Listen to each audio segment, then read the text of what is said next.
So I'm in John 14. I go to prepare a place for you. And I will come and receive you to myself, that where I am, there you may be also. So mystically, from that lens, you are both the preparer and the place that you prepare. So that spirit is ahead in the visual, the vision lives in the final formation, is coming from the place of the final formation. That human self is in the process, the feminine energy that gives birth to the unfolding, the flowering up of the new creation, the vision itself, become flesh. So it's really simple, nothing really complex about it. It's just through meditation, you are preparing a place, and through your willingness to continue on as an encouraged, empowered human being, you eventually experience being caught up in that air and ever with that vision. So that after a few years, your psychic cloud is saturated. Isaiah 45 says, drop down, you heavens. So the spirit now saturated with the visual, the decree, the way you're living life, the way you're choosing to react to things, the way you're choosing joy, drops down into gut level and brings the humanity, the daily grind existence part of you that lives in the present time, brings it to where it is, that you may be with me where I am. And so that's true of anything.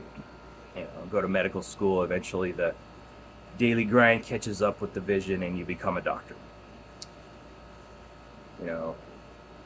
Training to be a manager in a restaurant, eventually the daily existence you carry is that manager that you were once trained to be, or interned in a hospital, whatever it is.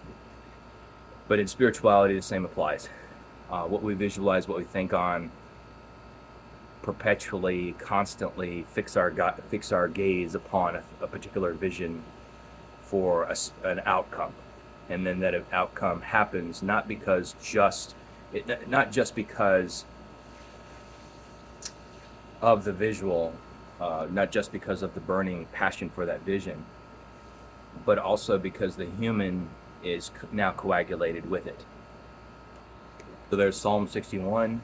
God, you shall grant the king his desire. You shall grant the king his desire, David writes.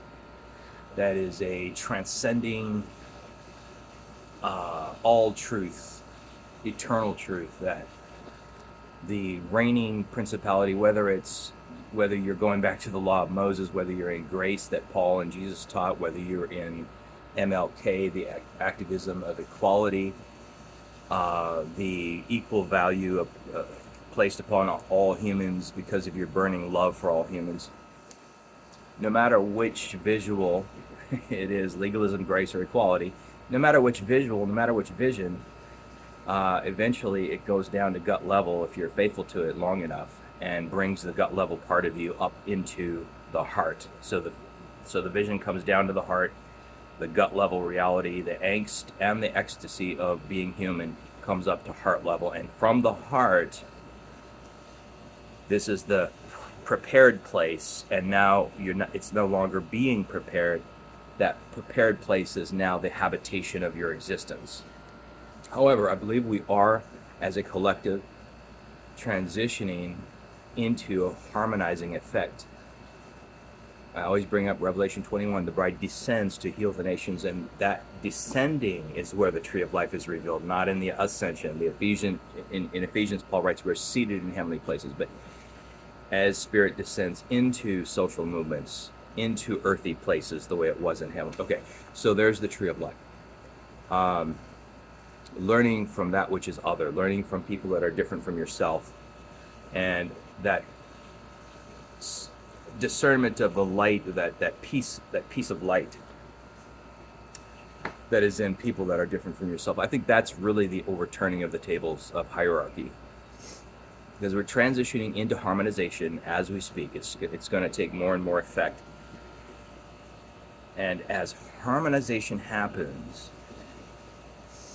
instead of preparing a place where there's spirit supremacy and then the human is caught up in that air element of being now conformed to the image of the earthy part, submitted fully to the spirit part of you, the creative part of your brain submitted to the logical part of your brain. Now, in harmonization, the spirit and the body become equals, and in that equality, there's the harmonization within, in the inner sanctum.